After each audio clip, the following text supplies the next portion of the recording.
Choisir un appareil pour faire des photos et des vidéos, ça peut être un véritable parcours du combattant si on n'a pas les bonnes informations pour nous aider. Ça tombe bien, aujourd'hui, on va voir comment bien choisir son appareil pour faire de la photo et de la vidéo en se posant les bonnes questions et en amenant les bons éléments pour y répondre. Et on commence juste après ça.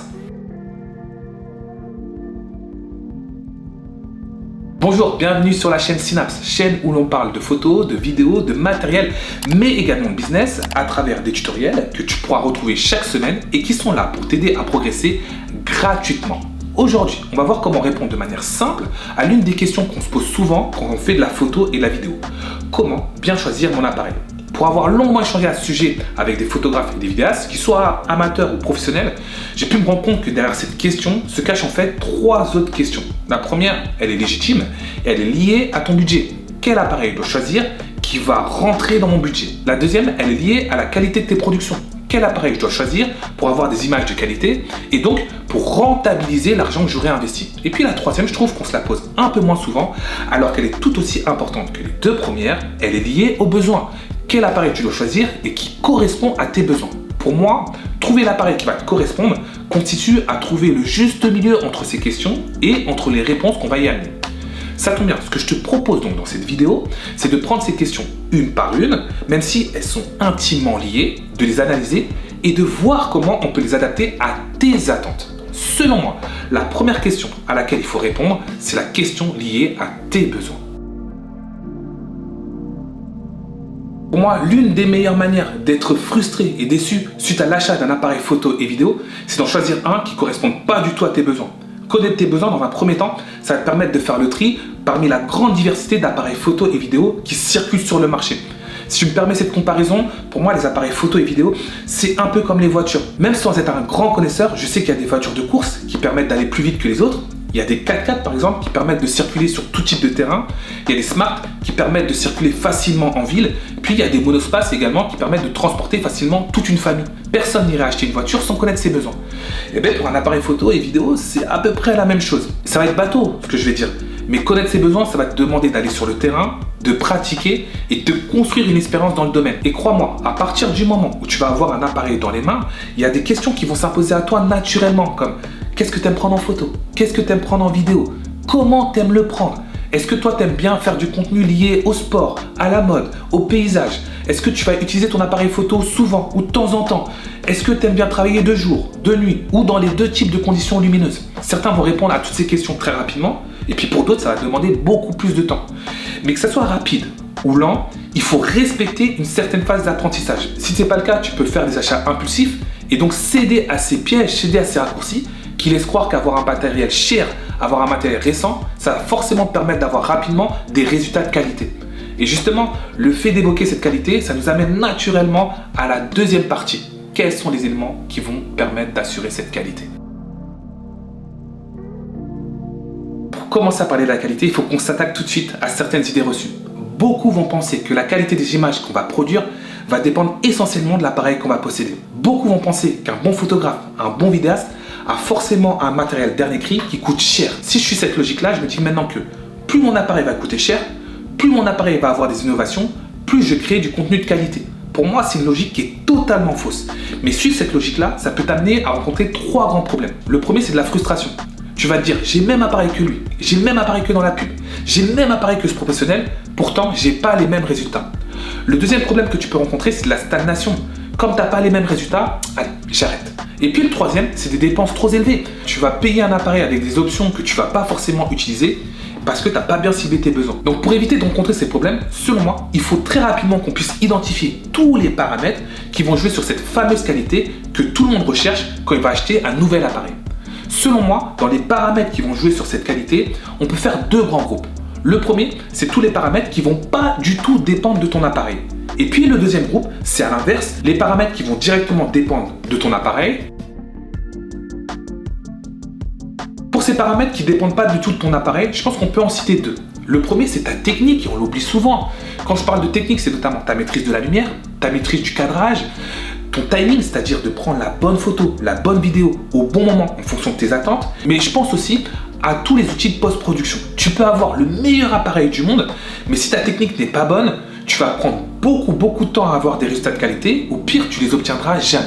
Et selon moi, le deuxième paramètre qui ne dépend pas directement de ton appareil, c'est la qualité de tes objectifs. On pense souvent en effet à l'appareil qu'on veut obtenir, mais moins aux objectifs qu'on veut utiliser avec. Or, le choix de l'objectif est aussi important que celui de ton appareil, voire plus, car ils vont avoir un rôle fondamental dans la qualité de ton image finale. Ça n'a aucun sens de prendre un appareil dernier cri et l'utiliser avec un objectif médiocre. Par contre, prendre un appareil un peu moins bon avec un meilleur objectif, ça te permet d'avoir des résultats très intéressants. On l'oublie souvent, notamment quand on débute, choisir un boîtier, c'est choisir une marque, mais c'est également choisir tous les objectifs mis à disposition par cette marque. Il faut avoir une réflexion sur le long terme, car tu vas souvent regarder tes objectifs beaucoup plus longtemps que ton boîtier. Maintenant, il faut qu'on parle des paramètres qui vont jouer sur cette qualité et qui sont directement liés à ton appareil. On peut les regrouper en 3 groupes. Le premier, c'est ceux qui sont communs à la photo et à la vidéo. Le deuxième groupe, c'est ceux qui sont liés plus à la photo. Et puis le troisième groupe, c'est ceux qui sont liés plus à la vidéo. Si on commence par les paramètres communs à la photo et à la vidéo, on peut en mettre en avant 3. Le premier, c'est le capteur de ton appareil. Pour rappel, c'est la pièce qui va recevoir la lumière au niveau de ton appareil, mais également qui va lire l'image formée par l'objectif. Quand on parle de capteur, il y a 3 informations qui sont mises en avant. Sa taille, sa stabilisation, mais également son nombre de mégapixels. En ce qui concerne la taille, on a plusieurs types de taille. On parle notamment des capteurs plein format, des capteurs APS-C, des capteurs micro 4 tiers. Cette taille va avoir une influence directe sur la qualité du flou d'arrière-plan, mais également sur les performances de ton appareil en basse lumière. Si travailler en basse lumière est important pour toi, il faudra également que tu te renseignes sur la gestion de la montée en ISO de l'appareil que tu cibles. Une bonne gestion en montée en ISO va te permettre de limiter la création de bulle numérique qui peut dégrader la qualité de ton image. La stabilisation est également un paramètre à prendre en compte quand on parle du capteur, notamment si tu envisages de faire des prises à main levée. Et enfin, il y a également le nombre de mégapixels qui est notamment intéressant en photo à prendre en compte si tu veux recadrer tes images en post-production, mais également si tu veux réaliser de grandes impressions. Que ce soit en photo ou en vidéo, ce nombre de mégapixels va également jouer sur la qualité des détails au niveau de ton image. Le deuxième paramètre commun à la photo et à la vidéo qui est susceptible de jouer sur la qualité de tes images, c'est l'autofocus. Certes, j'en vois certains, notamment les vidéastes, qui travaillent notamment en autofocus uniquement manuel. C'est une technique importante à maîtriser, mais pour avoir utilisé des autofocus très performants, je vois 3 avantages à l'utiliser. Le premier, c'est que ça te permet de te concentrer sur autre chose, par exemple ton cadrage, ta maîtrise de la lumière ou la communication que tu peux avoir avec les différents intervenants. Le deuxième, c'est que ça va diminuer le taux d'échec. En effet, tu auras moins de déchets au niveau de tes prises photos et vidéos. Et puis le troisième, c'est ton confort. Ça va améliorer grandement ton confort. Et pour moi, le confort, c'est directement lié à la qualité de tes productions. Plus tu vas être bien avec un appareil, plus tu vas avoir envie d'utiliser, plus tu vas progresser et plus la qualité de tes images va augmenter. Si on parle justement de ce confort, il faut également qu'on parle de l'ergonomie. Qu'est-ce que j'entends par ergonomie? C'est toutes les caractéristiques notamment de ton écran. Est-ce que ton écran est assez grand, assez lumineux? Est-ce qu'il est tactile? Potentiellement sur rotule? Est-ce que tu prends plaisir à consulter tes photos et tes vidéos avec? Je pense également au poids, à la taille, à la prise en main de ton appareil, à sa réactivité, mais également à la fluidité des menus, à la durabilité des batteries. Et là, on comprend que quand tu vas choisir un appareil, il faut forcément que tu aies une phase où tu vas aller en magasin le tester et puis te faire conseiller. Tu ne peux pas choisir seulement un appareil uniquement en écoutant les recommandations que tu vas voir sur YouTube. Maintenant, si on regarde les paramètres liés à la photo qui vont jouer sur la qualité de tes productions, j'en vois 3 à mettre en avant.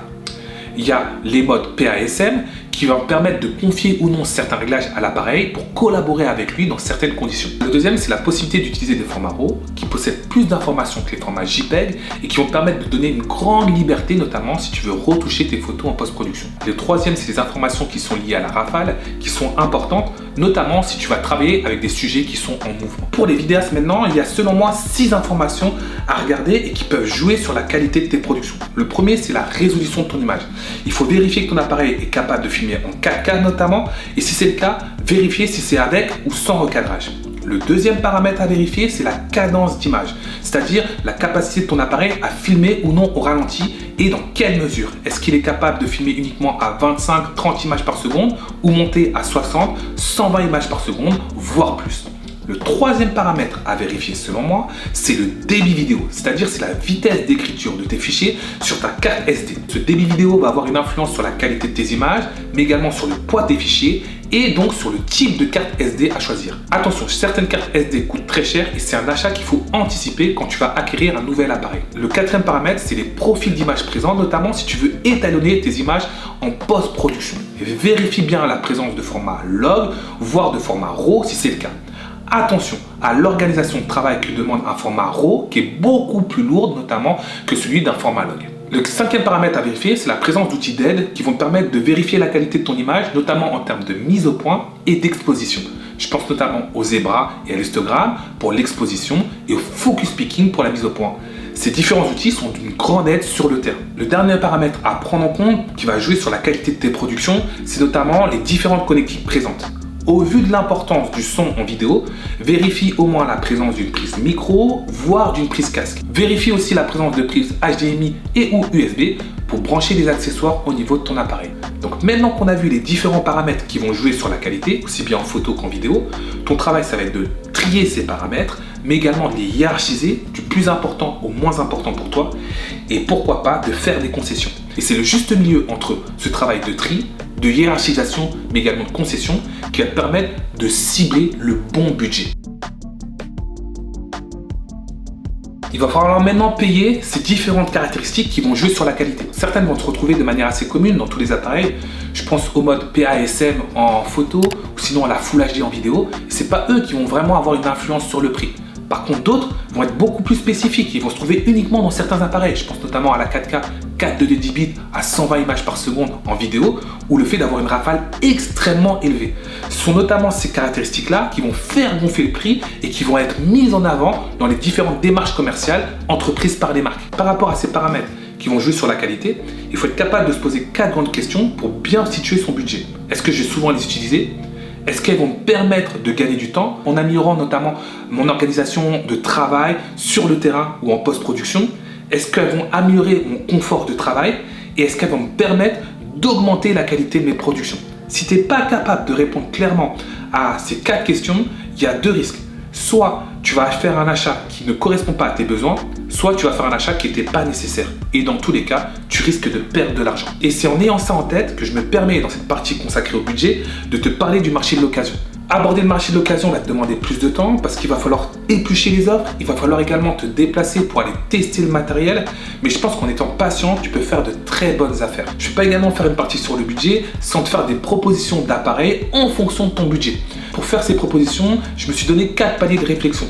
Les appareils à moins de 500 €, des appareils à moins de 1000 €, des appareils entre 1000 et 2500 €, et puis après des appareils supérieurs à 2500 €. Le but, c'est pas ici de te faire une liste très grande. C'est de te donner des appareils de référence qui vont te servir de point de départ à ta réflexion. Bien évidemment, j'ai intégré le marché de l'occasion dans ma réflexion et dans mes propositions pour les raisons que je viens juste de donner. Alors on va commencer avec les appareils à moins de 500 €, et là j'ai 2 propositions à vous faire. Le premier, c'est le Sony A6000 que tu peux retrouver aujourd'hui en occasion à 450 € et neuf aux alentours de 575 €. Il possède plusieurs points positifs, notamment sa qualité d'image, son autofocus. Par contre, côté négatif, on a des modes vidéo assez limités, pas de présence de 4K notamment, son écran, et puis des menus assez compliqués à prendre en main par moment. La deuxième proposition que j'ai à vous faire, c'est le Lumix GX 880 qui est à partir de 499 € en kit. Point positif, c'est son écran tactile orientable à 180 degrés, ses différents modes photo qui sont très intéressants d'un point de vue créatif, et puis la présence de la 4K. Par contre, ces modes vidéo sont assez limités, il y a une surchauffe assez rapide en 4K, et puis on a un autofocus qui est assez lent. Je te laisse consulter la liste d'autres appareils pouvant se trouver dans cette gamme de prix, en rappelant que c'est une liste ouverte et que je t'invite à compléter en commentaire. Maintenant, pour les appareils à moins de 1000 €, j'en ai ciblé 9. Si on commence chez Sony, on a notamment les appareils de la gamme A6000 que tu peux retrouver à un prix intéressant en occasion, et notamment le A6400 qui se distingue notamment par sa bonne qualité d'image, son bon autofocus et puis son écran qui a amélioré par rapport à son petit frère le A6000. Il y a également maintenant la possibilité de filmer en 4K. Toujours chez Sony, il y a également les appareils de la gamme ZV, le ZV1 et le ZV-E10 qui sont extrêmement intéressants et qui sont plus eux orientés création de contenu.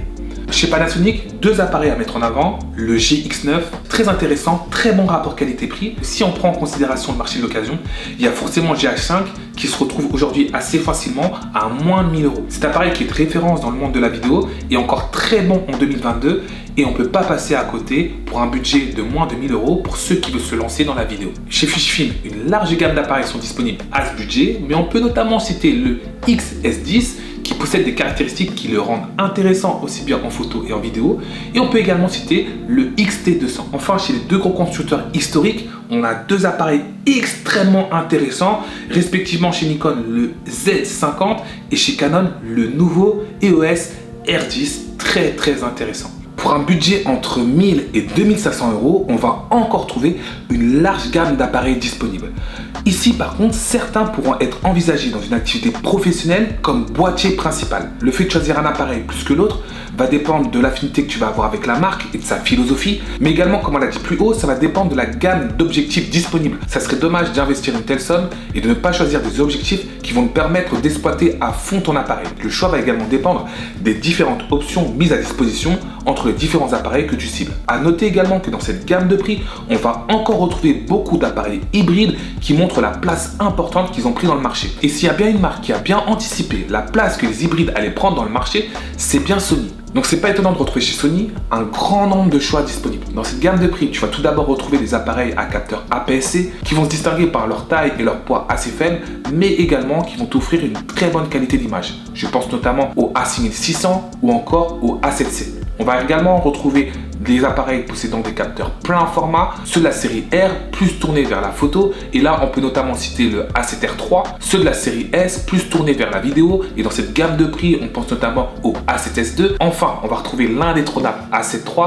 qui se distingue par ses très bonnes capacités en photo et en vidéo. Aujourd'hui sur le marché, ça reste encore l'un des meilleurs rapports qualité-prix. Chez Canon qui a sorti un grand nombre d'appareils hybrides en un laps de temps relativement court, on va retrouver le RP et le R, mais on va notamment retrouver le R6 et le R7 qui se distinguent également par un très bon rapport qualité-prix. Chez Nikon, qui a également épousé la stratégie de sortir des appareils hybrides, on va retrouver tous les appareils appartenant à la série Z, notamment le Z6 II et le Z5 II. Chez Panasonic, on va retrouver le GH6, le successeur du GH5, qui se distingue encore par de très bonnes capacités en vidéo, mais qui souffre selon moi encore d'un autofocus en retrait par rapport à ce qui se fait sur le marché. On va retrouver également des appareils possédant des capteurs plein format, notamment le S1 et le S5. Chez Fujifilm, à cette gamme de prix, on est obligé d'évoquer le X-T4 qui se distingue par sa polyvalence et qui est capable d'afficher de très bonnes performances aussi bien en photo qu'en vidéo. Pour les amateurs de vidéo, tu peux également retrouver dans cette gamme de prix la Blackmagic Pocket 6K qui se distingue notamment par sa qualité d'image et le format RAW qu'elle va offrir. Enfin, dans les appareils à 2500 ou plus, on va retrouver tous les chefs de file au niveau des différentes marques. Chez Sony, on note notamment la présence des derniers venus, le A7 IV et le A7S III. On note notamment également la présence du A1, l'appareil qui présente le plus d'innovation chez Sony, et également du A9 II, l'appareil qui présente la plus grande rafale chez Sony. Du même fait, chez Canon, on va notamment noter la présence du R3 et du R5. Chez Nikon, on va retrouver le dernier venu, le chef de file, cette bombe technologique que représente le Z9. Chez Panasonic, on va également retrouver ces appareils possédant un capteur plein format que sont le S1R plus tourné pour la photo et le S1H plus tourné vers la vidéo. Et chez Blackmagic, on va notamment noter la présence de la Black Pocket 6K Pro. On arrive donc à la fin de cette vidéo et j'espère que toutes les informations qu'on y a abordées t'ont été utiles. Je t'affiche d'ailleurs ici un récapitulatif de toutes les notions qu'on aura vues et notamment des réponses à apporter aux 3 questions clés à se poser lorsque tu veux acquérir un appareil. À savoir la question des besoins, la question de la qualité, mais également la question du budget. Si tu as aimé cette vidéo, pense à t'abonner, à liker pour soutenir la chaîne. Pense également à activer la cloche pour ne pas rater les vidéos à venir. D'ici là, sors, prends des photos, prends des vidéos et éclate-toi. Ciao, on se dit à la prochaine.